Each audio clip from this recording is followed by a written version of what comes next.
All right, guys, we are back, and before I get going any further, I want to say thank you. We've had a phenomenal day. We've gotten to meet some great people. I've really enjoyed the tour. There was so much to see here, and I just wanted to say thank you and tell you that I appreciated all the effort that you took to make today happen. I know it wasn't easy. It's not easy having us come into your world and walk around with cameras and film everybody, but you guys never skipped a beat. You did a great job, and I want to say thank you before we get going. Well, thank you, Caleb, for coming and having us on your show. Yes, ma'am. Well, it's been a ton of fun. Tell everybody who you are and what your position is up here, if you don't mind. Sure. My name is Christina Adrian. I'm the Chief Executive Officer of the PAM Specialty Hospitals right here in Victoria. Gotcha. So, for those that don't know, and I was ignorant to this myself coming into this, but I've learned a lot. First off, I know that I learned here, I even took a note, you guys have 60 hospitals nationwide. That's right. But we have 4 right here in Victoria. That's right. And you are CEO of 3 of those. Mm-hmm. That's pretty impressive. And then I got to meet the other gentleman, and he was the other CEO. But you all's passion for this was just over the top to me. And I could tell that it was, not only was it your job, it was personal to you, you know, Right. and I can tell that you're dedicated to this and you're passionate about what you do. And some of the things I wanted to ask you, you know, you guys have almost 400 employees up here, mm-hmm. which, you know, for Victoria, that's solid. You know, that's a multi-tiered thing to me, because not only are you guys here in the community serving and helping and helping people rehabilitate and all these things, but you're also providing jobs. And, right. you know, and there's a lot of people not working right now, but you guys have almost 400 positions up here that run the whole range of the income spectrum, you know, from all the way up to doctors and specialists and everything. And so I think that's really neat that we have that right here in Victoria, the healthcare and the employment. Like that's 2 things that I think are huge here. Yes, absolutely. I started off as a nurse, and something I always share with new employees that choose, because it is a choice, mm-hmm. to work here, is there's always opportunities to grow. That's what really makes PAM very special. It's like living the American dream. I started off as an RN back in 2007. I worked nights, and I worked different positions in management. And then I became the CEO in 2016. So, yeah. Yeah, and that in itself to me is quite the story, because it is that American tale, and I like that you guys promote from within, and a lot of your leadership comes from people that were boots on the ground to begin with. But that right there that you talked about, because that's the American dream, is you start at the bottom and you work your way to the top, and it can be done. And you don't let yourself become victimized. You don't let somebody else tell you can't do it. You show up and you make it happen. And you are a living, breathing, walking, talking example of that. And so are several people in this mm-hmm. hospital that that's awesome to me. And you were that inspiring story of started right here. You know, you're like that Drake song when it started at the bottom, now we're here. And go on with your bad self. Like I think that's awesome, and it's inspiring, and it shows that it can be done, and people don't have an excuse to not get up and go chase something, because you're living proof that it can happen. And it doesn't stop here. Like even myself, I can continue to grow. The president of our operations over the 60 hospitals, he started off as a speech therapist right here in Luling. That's awesome. What is it that sets PAM, for those that don't understand, like myself walking in here, what sets you guys apart from, say, DTAR, Citizens?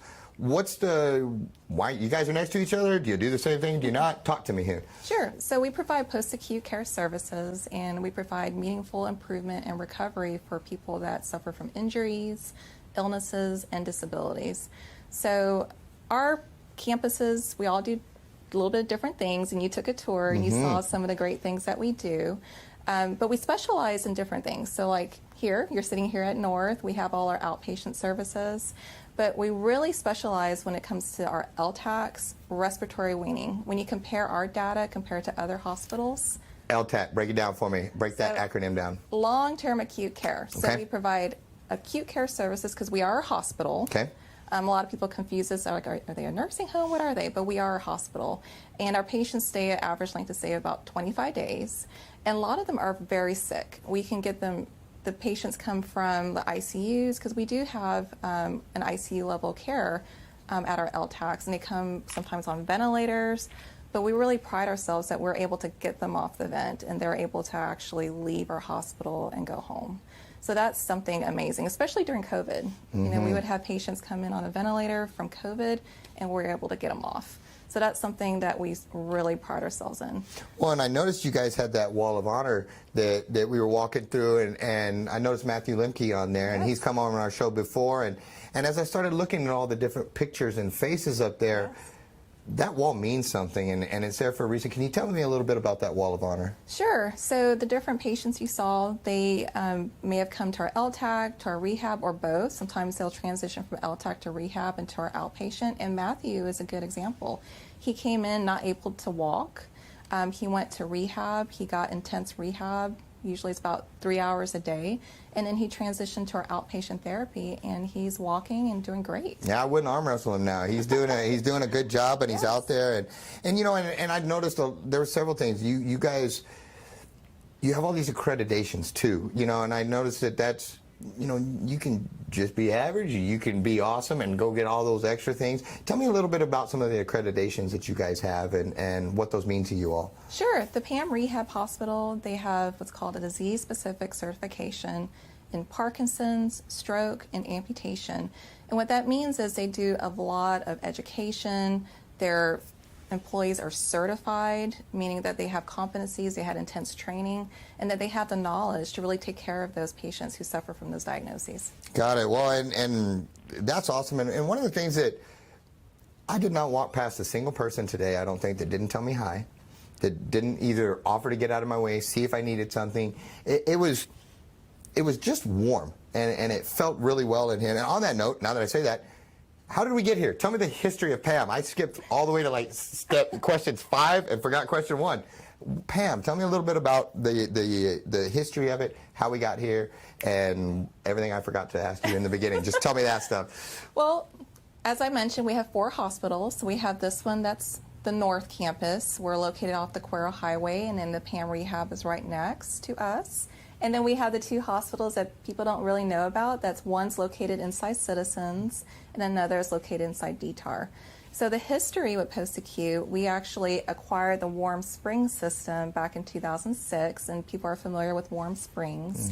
Warm Springs was a rehab center that started off with the pandemic of the polio pandemic. And, you know, we have a really rich history that, you know, back in the 1920s, 30s, and 40s, there was no cure for polio. Polio was a scary thing that kids would get, and they would end up on the iron lung. Some of them would actually be crippled for the rest of their lives, and people were scared of it. They didn't want anything to do with polio. But Warm Springs, they were one of the first systems that actually took these kids to take care of them. So that tradition actually lasted throughout post-acute. An example would be COVID, which, you know, you had the opportunity to speak to one of our nurses about the COVID pandemic. But another thing with COVID, we were one of the first hospitals, post-acute hospitals, that accepted patients with COVID when nobody really knew or really understood what was going on. So that's the history that we have. But we've been in our community here for many years. This building opened up in 1998, and then post-acute acquired the Warm Springs system in 2006, and we've been here since. Got it. Where do you see it going from here? Do you just growing your presence in town, or do you see, are we going to get 5 of you guys here? You know, why stop at 4? You know, but right. What do you see as the plans for PAM? Well, we are actively growing. We started off with just 2 hospitals, and then in 2013 we ended up with 3, and then the one that's inside Citizens we opened up in 2019. So even if in our market we're growing. Our company, you mentioned we have 60 hospitals. We started off with just 3 hospitals just back in 2007. Golly. And now we're up to 60. So we're constantly growing. We're expanding our services. This building, we did outpatient therapy. We added on wound care, the HBO. You got an opportunity to be. Yep, that was cool. Until y'all forgot me. No, they didn't. No, we did not forget. They did not forget me. So nobody get mad. They did a great job in there. I just needed a bad joke at the end, and so I told them to turn out the lights. They didn't forget me. Go ahead. Sorry. And then we opened our outpatient infusion center as well. So we're expanding different services so that we can serve our community, so that people don't have to leave Victoria. They don't have to go to San Antonio or Houston. They can stay right here. Yep. And on top of that, I also want to commend you guys because you're kicking butt all the way across the board, but you're also out there in the community. You know, you guys are having 5Ks, you're having all these different fundraiser drives to help the American Heart Association, you know, different things to give back, and that money stays local. That's right. You know, and so you guys just have so many different footprints in this town. I just want to commend you for it, and I want to say thank you, because I love that concept of growing through giving and growing your name and your reputation through getting out there and serving and helping others beyond what you do every day, you know, and that's extra work that you guys take on to be in the community, and you do it all with a smile on your face. And so, again, thank you. I'll do one of those 5Ks as soon as I get into a little bit better shape. But now that I know all you guys, I can't show up and suck, you know, and I don't think y'all will rush me right into that big HBO chamber. You can always walk it. You know. I could, but you know, I lose some bragging rights if I do that. But no, all joking aside, you guys do a great job, and I appreciate you hosting these things in the community. You guys have done veteran runs before that I've been a part of, and it was spectacular. And so thank you for that. Is there anything that I'm forgetting that I breezed over, or that you want to make sure that we get out there to people that I just forgot? Yes, well, I just want the people to know in our community that you have a choice. You know, sometimes people say, well, I think you should go to San Antonio or Houston, or you should go to a different facility. Everyone has a choice. And if you say, hey, I want to go to PAM, you can go to PAM. Got it. And that's one of those things, they can, preferably it comes to a doctor referral, but do you guys, how did that, if, I don't know, say I don't have a local care provider, but I got a weird gimp leg or something, I need some help, can I walk in, or how does that work? Yes, we do direct admissions as long as there's medical need. Of course, there's always has to be medical need. Yes, ma'am. I mean, I can't just come hang out up here? Thought you guys liked me. All right, I'm sorry, go ahead. There has to be medical needs, so physician order. But yes, we can do direct admissions, or they can, you know, a lot of our patients come from hospitals, but it all comes down to patient's choice. Good deal. Well, thank you so much again for everything. And guys, make sure, you know, stop by here one day to come in, shake their hand, say hi to them. They're cool people. They're fun. And they're good at what they do. And they're a needed service in our community. And it's awesome that we have people that are willing to serve. They're willing to go on the front lines. And they do it all with a smile on our face, on their faces. They do it all with a smile on their face and graciousness in their hearts. And so, thank you so much for tuning in. And unless you got something else, we will see you guys at the next one.